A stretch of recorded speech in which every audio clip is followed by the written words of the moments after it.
سعودی عرب کے وزیر خارجہ شہزادہ فیصل بن فرحان نے کہا ہے کہ سعودی عرب سے اسرائیلی جہاز کو گزرنے کی اجازت UAE کی درخواست پر دی گئی۔ ان کا کہنا تھا کہ فلسطین کاز پر کوئی سمجھوتا نہیں کریں گے اور نہ ہی اسرائیل اب مزید فلسطینی علاقوں پر قبضہ کرے گا۔ فیس بک نے BJP کے سینئر سیاستدان کا اکاؤنٹ بلاک کر دیا۔ اکاؤنٹ بند کرنے کی وجہ سیاستدان کا تشدد پر ابھارنے والا مواد ہے۔ BJP کے لیڈر راجہ سنگھ کا فیس بک کے ساتھ انسٹاگرام اکاؤنٹ بھی بلاک کر دیا گیا۔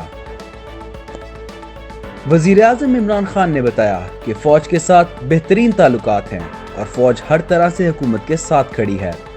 عمران خان نے مزید کہا کہ معیشت چند دنوں میں ٹھیک نہیں ہو سکتی، لیکن اب ملک کی معیشت کو صحیح راستے پر ڈال دیا گیا ہے جو کہ آنے والی نسلوں کے کام آئے گا۔ احتساب عدالت نے میر شکیل الرحمان کیس میں نواز شریف کے ناقابل ضمانت وارنٹ گرفتاری جاری کر دیے ہیں۔ نواز شریف پر زمین کی غیر قانونی الاٹمنٹ کا کیس ہے۔ جج اسد علی نے یہ فیصلہ میر شکیل الرحمان کی عدالت میں پیشی کے دوران سنایا۔ وارنٹ عدم پیشی پر جاری کیا گیا۔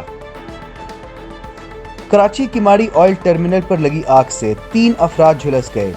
ریسکیو ٹیمیں موقع پر آگ بجھانے پہنچ گئیں اور زخمیوں کو برن وارڈ منتقل کر دیا۔ پاکستان نیوی نے بھی آگ بجھانے کے عمل میں حصہ لیا۔ آگ لگنے کی وجہ کا تاحال پتہ نہیں لگایا جا سکا۔